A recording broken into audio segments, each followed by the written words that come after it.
छात्रों, कक्षा 11वीं के व्यवसायिक अध्ययन विषय के अंतर्गत हम अध्ययन कर रहे थे बैंकिंग के बारे में, बैंकिंग की सेवाओं के बारे में। इसके अंतर्गत हमने जाना था पूर्व में कि बैंक से क्या आशय है, बैंक के प्रमुख कार्य कौन कौन से हैं और बैंक के प्रमुख प्रकार कौन कौन से हैं। तो उनमें हमने देखा था जैसे कि व्यापारिक बैंक थे, औद्योगिक बैंक थे, कृषि बैंक, विदेशी विनिमय बैंक, बचत बैंक और केंद्रीय बैंक, जिसको हम रिजर्व बैंक ऑफ इंडिया के नाम से जानते हैं, आरबीआई, और अंतर्राष्ट्रीय बैंक। तो यहाँ हमने विस्तार से इन बैंकों के बारे में जाना था। अब और विस्तार से हम यहाँ पर पर्टिकुलर जानते हैं कि व्यापारिक बैंक, जिनको हम कॉमर्शियल बैंक कहते हैं, ये कौन से बैंक होते हैं, इनके प्रमुख कार्य क्या होते हैं, इनकी प्रमुख परिभाषा क्या है। व्यापारिक बैंक, तो जो बैंक बैंकिंग का कार्य करते हैं वो कहलाते हैं व्यापारिक बैंक। तो स्वाभाविक तौर पर हम जानते हैं कि जैसे सामान्य बैंकों में हम सबसे पहले क्या करते हैं, धन जमा करते हैं।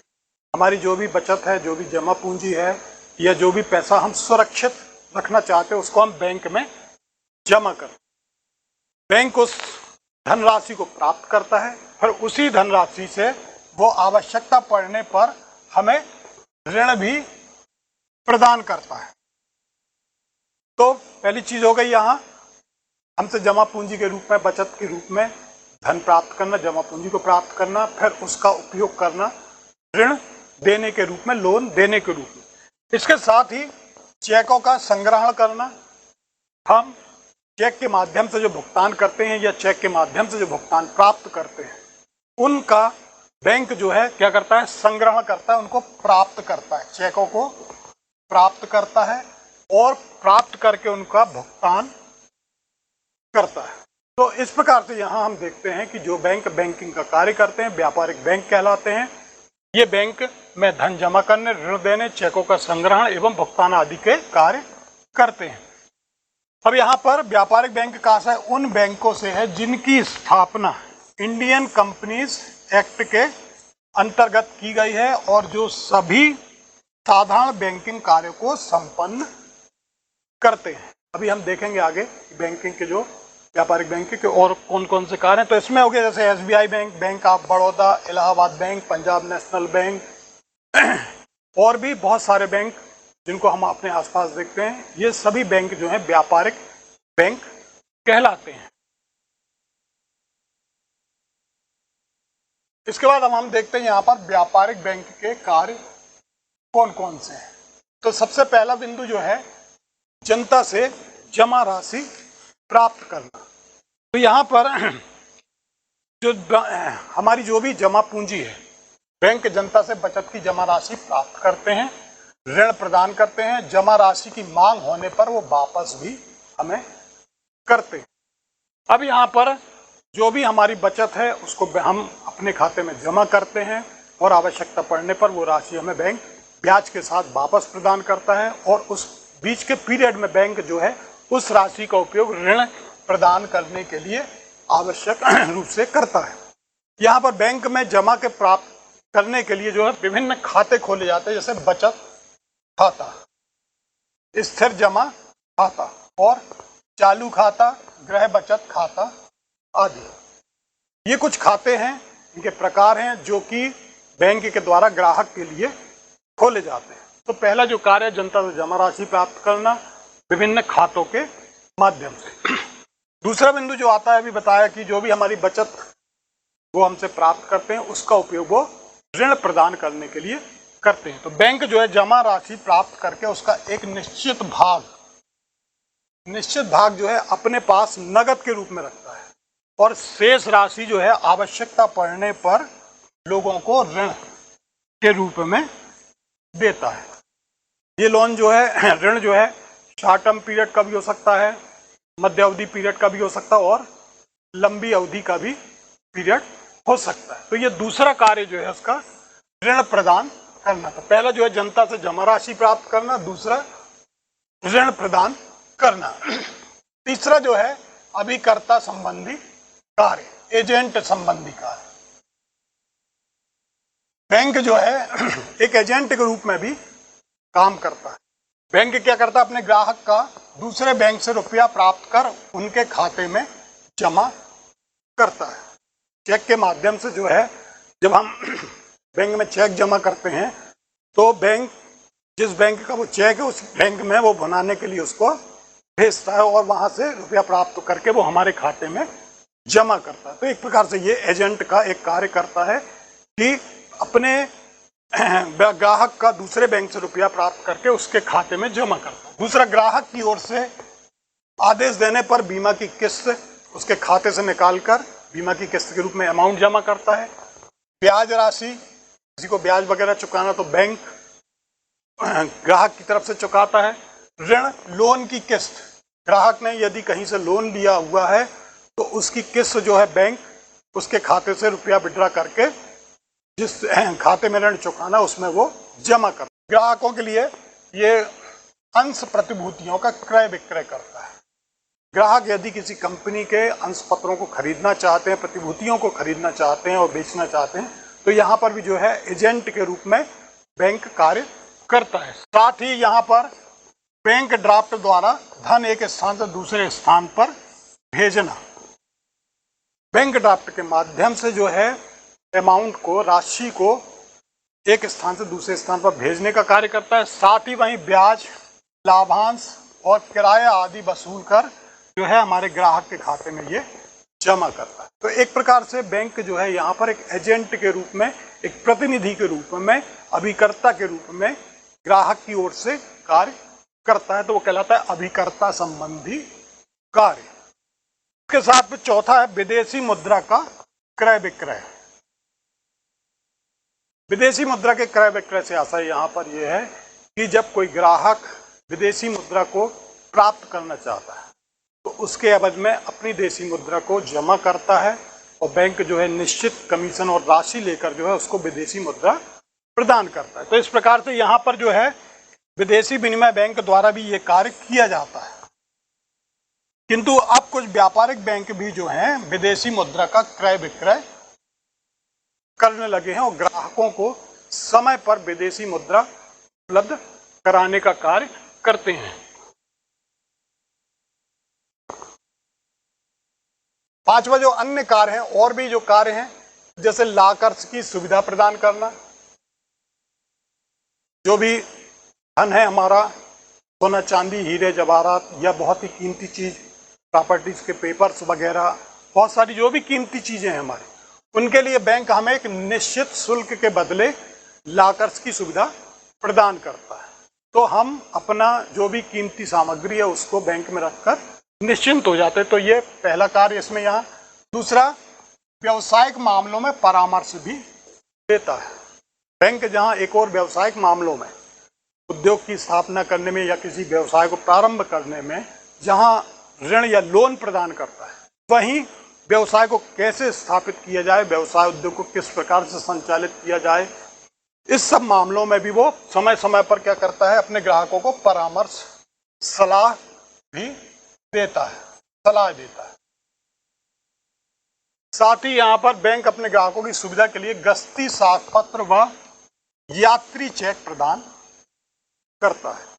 गस्ती साख पत्र अर्थात ऐसा के प्रकार का यह ऋण पत्र है जिसके माध्यम से हम भुगतान प्राप्त कर सकते हैं। जिस स्थान से हम उसको लेके चलते हैं और जिस स्थान पर हम पहुंचते हैं वहां से हम उस पत्र को बनाकर रुपया प्राप्त कर लेते हैं। इसी प्रकार से जिस प्रकार से ये यात्री चेक है, यहाँ पर जो है हम नगद पैसा, नगद रुपया ले जाने से उस स्थान तक बच जाते हैं और यहाँ पर जो है बैंक इस प्रकार से ये सुविधा प्रदान करता है। फिर बैंक अपने ग्राहकों की आर्थिक स्थिति की सही जानकारी भी देते हैं, जिससे अन्य व्यापारी उसके साथ व्यापारिक संपर्क आसानी से स्थापित कर लेते हैं। अब यदि कोई व्यापारी किसी दूसरे व्यापारी से संपर्क करना चाहता है, व्यावसायिक तौर पर व्यावसायिक संबंध बनाना चाहता है, तो ऐसी स्थिति में क्या करता है, दूसरा व्यवसायी जो है वो पहले व्यवसायी का, जिसका उस बैंक में खाता है, उसकी आर्थिक स्थिति की जानकारी बैंक के माध्यम से प्राप्त कर लेता है कि उसकी आर्थिक स्थिति किस प्रकार की है। यदि बेहतर है, बैंक उसको उचित मानता है, तो ऐसी स्थिति में वो दूसरा जो व्यापारी है वो पहले व्यापारी के साथ व्यावसायिक संबंध बना सकता। तो ये जानकारी प्राप्त होती है। फिर बैंक आर्थिक आंकड़ों एवं सूचनाएं एकत्रित करते हैं तथा उन्हें प्रकाशित भी करते हैं और विविध वित्तीय और आर्थिक समस्याओं की जानकारी उससे हमें प्राप्त होती है। समय समय पर बैंक जो है हमारी अर्थव्यवस्था से जुड़े हुए विभिन्न आंकड़ों और सूचनाओं को एकत्रित करती है और उन्हें समय समय पर प्रकाशित करती है और जिनसे हमें विभिन्न प्रकार की आर्थिक और वित्तीय समस्याओं की जानकारी प्राप्त हो जाती है। यहाँ पर हमने ये देखे कि यहाँ पर जो बैंक के प्रमुख कार्य थे, व्यापारिक बैंक के मुख्य कार्य, हम देखेंगे प्रमुख बैंकिंग सेवाएं। सबसे पहला हो गया ग्राहकों के खाते। बैंक जो है सेवाओं के अंतर्गत ग्राहकों के खाते खोलती है। दूसरा, उनको ऋण प्रदान करती है।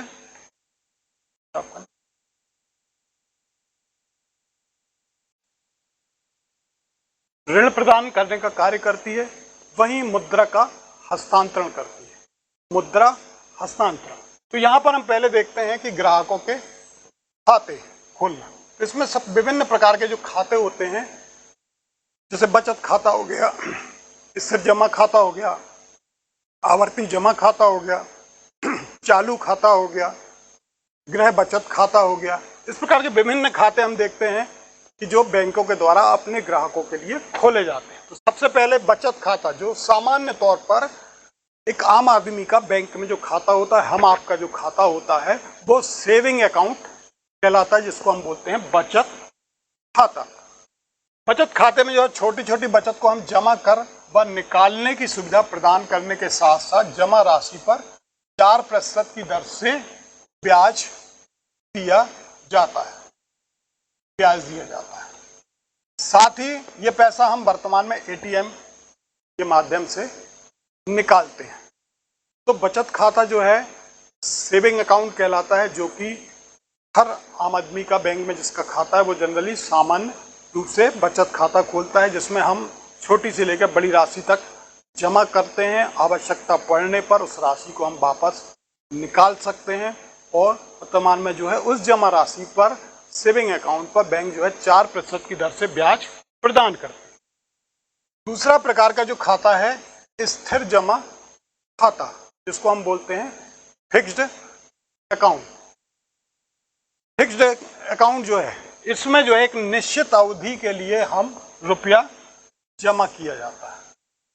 निश्चित अवधि के लिए अर्थात 1 वर्ष के लिए, 2 वर्ष के लिए, 3 वर्ष के लिए या 5 वर्ष के लिए। इसमें जो है विभिन्न वर्षों के पीरियड के अनुसार ब्याज की दर इसमें चलती है।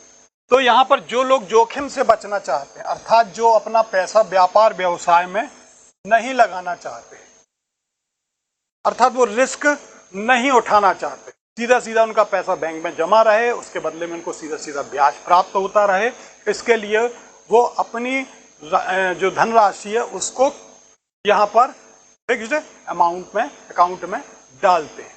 तो यहाँ पर सबसे मुख्य जो विशेषता है कि जोखिम से बचते हैं वो लोग जो इसमें पैसा जमा करते हैं, जो व्यवसाय में नहीं लगाना चाहते और जो अधिक ब्याज स्थिर रूप से प्राप्त करना चाहते हैं, वे लोग इस प्रकार के खाते को खोलते हैं। इसको हम बोलते हैं स्थायी जमा खाता या स्थिर जमा खाता। तीसरा प्रकार जो है आवर्ती जमा खाता। आवर्ती मतलब रिपीटेशन में, बार बार। आवर्ती जमा खाता जो है, इस प्रकार के खाते में एक निश्चित तिथि पर ग्राहक के द्वारा निर्धारित राशि जमा की जाती है।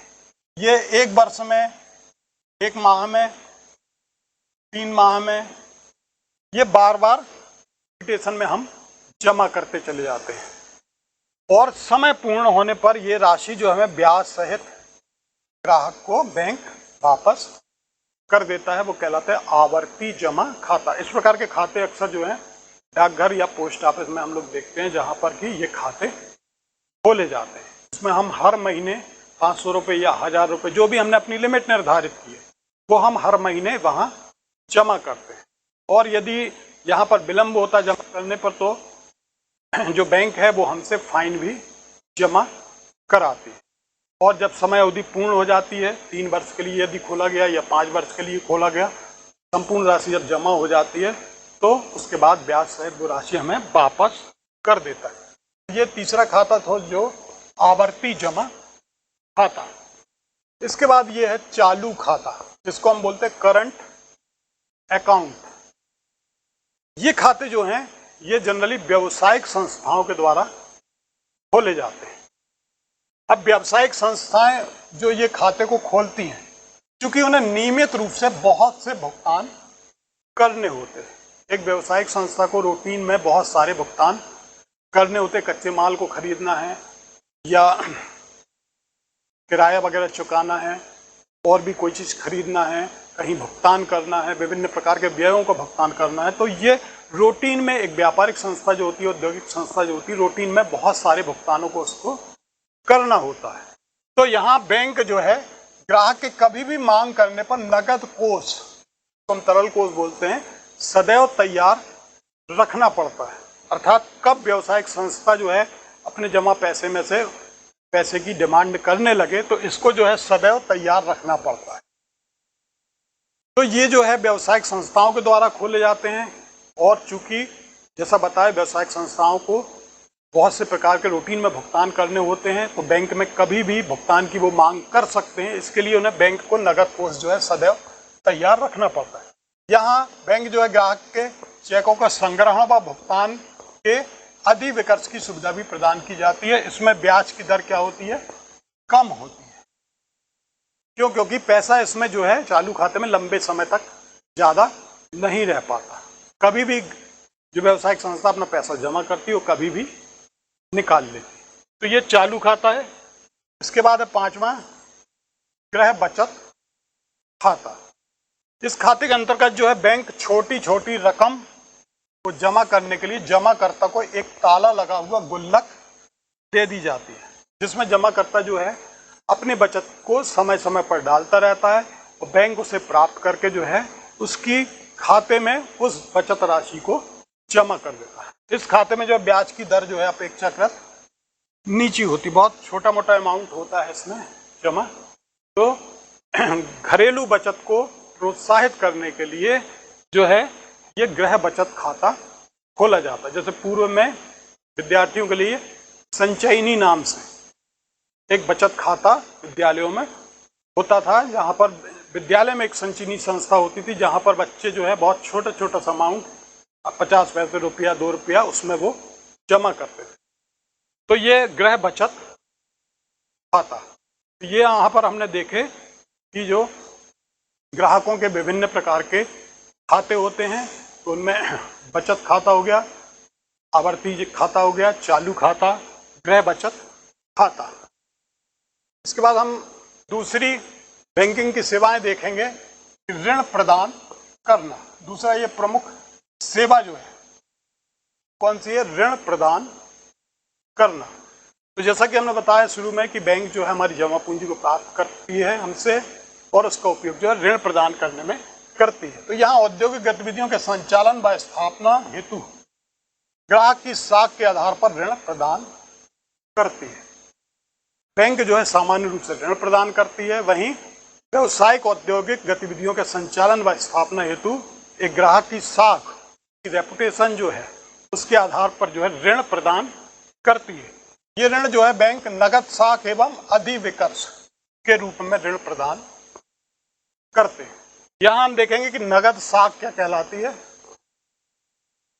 नगद साख वो होती है जिसमें बैंक ग्राहक की स्वीकृत राशि को ऋणी के नाम से एक खाता खोलकर जमा कर देता है।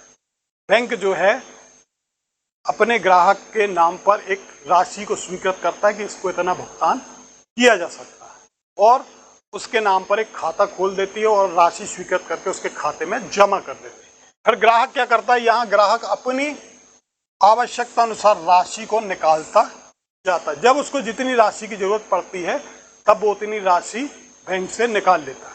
यहाँ पर जो है ये सुविधा बैंक उसको पर्याप्त संपत्ति के जमानत के आधार पर दी जाती है। तो यहाँ कैश क्रेडिट जो है नगद साख में जो है बैंक ग्राहक को ये सुविधा प्रदान करता है कि ग्राहक जो अपनी आवश्यकता अनुसार राशि बैंक से प्राप्त कर सकता है। दूसरा जो है आपका अधिविकर्ष, जिसको हम बोलते हैं ओवरड्राफ्ट।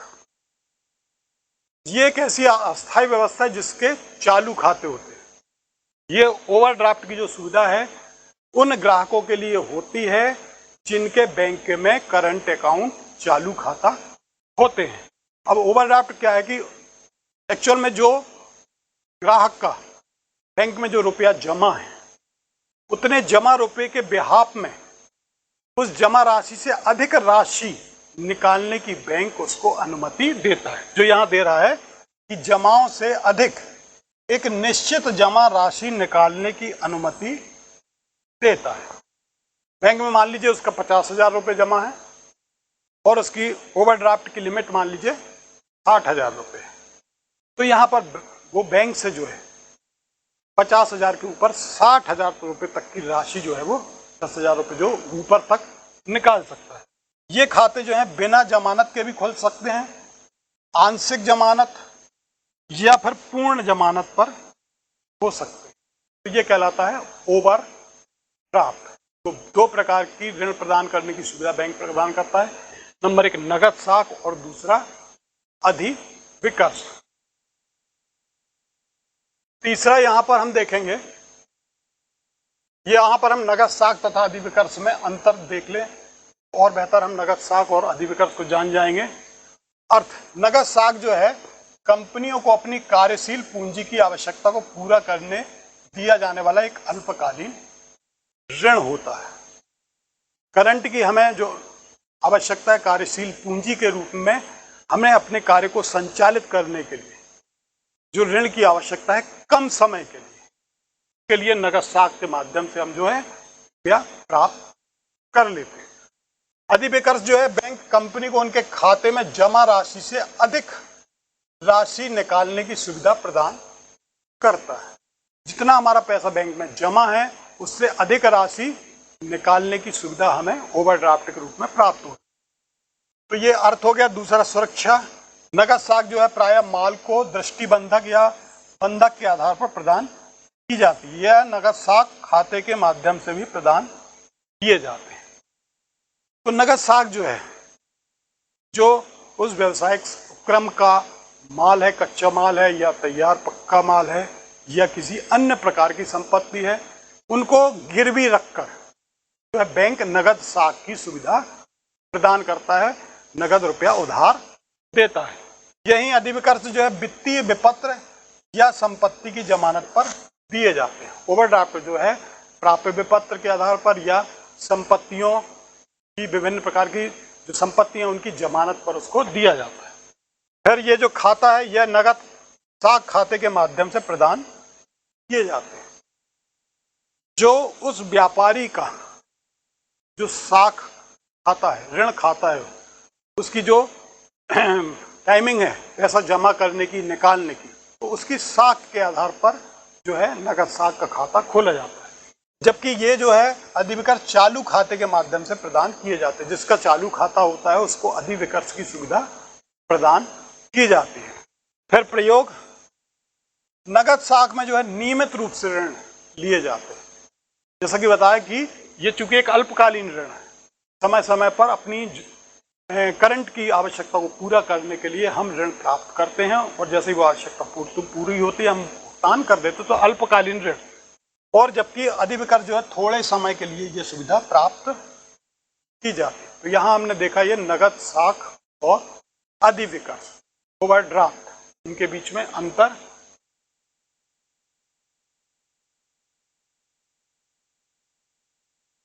तीसरा जो यहाँ बैंकिंग सेवाओं के अंतर्गत जो है मुद्रा का हस्तांतरण,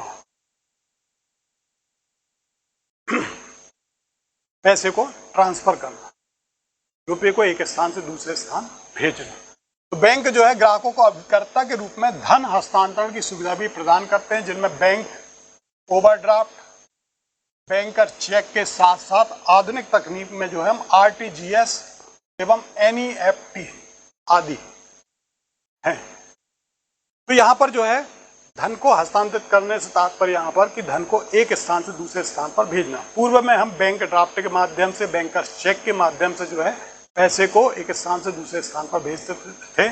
वर्तमान में जो है ये तकनीक जो है आरटीजीएस के माध्यम से, एनईएफटी के माध्यम से हम तत्काल में इसको पूरा करते हैं। आरटीजीएस एक ऐसी प्रकार की प्रक्रिया जिसमें एक फॉर्म भरते हैं हम बैंक में और उसमें अधिकृत करते हैं कि हमारे खाते से ये राशि निकाल कर जो है इस खाते में जमा की जाए। बैंक जो है उस अथॉरिटी ऑर्डर के आधार पर आपका जो पैसा है तत्काल यहाँ से दूसरे खाते में ट्रांसफर कर देता है। इसी प्रकार से एनईएफटी की भी सुविधा है, इसमें भी जो है पैसा जो है हम धन जो है पूंजी एक स्थान से दूसरे स्थान पर तेजी से कर देते हैं। अब पूर्व में जो बैंक ड्राफ्ट तथा बैंकर चेक चलते थे उनके बीच में जो अंतर हम देखते हैं कि बैंकर चेक का प्रयोग मुद्रा का हस्तांतरण स्थानीय सीमाओं के भीतर ही करने हेतु किया जाता है, जबकि बैंक ड्राफ्ट का प्रयोग मुद्रा हस्तांतरण हेतु देश के किसी भी दो शहरों के मध्य किया जा सकता है।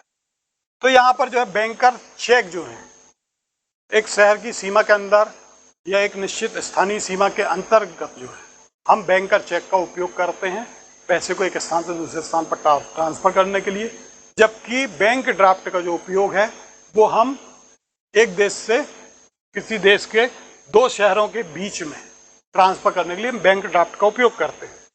फिर बैंकर चेक पर अपर क्रम में नॉट नेगेटिबल लिखा होता है, जबकि बैंक ड्राफ्ट पर ऐसा कुछ भी नहीं लिखा होता है। तीसरा, बैंक ड्राफ्ट जो होता है वो रेखांकित होता है, क्रॉस्ड, अर्थात इसका भुगतान उसी को प्राप्त होगा जिसके वो खाते में जमा होगा जिसके नाम पर वो बैंक ड्राफ्ट कटा है, जबकि बैंकर चेक में ऐसा होना आवश्यक नहीं है, जिसको हम क्रॉस चेक बोलते हैं।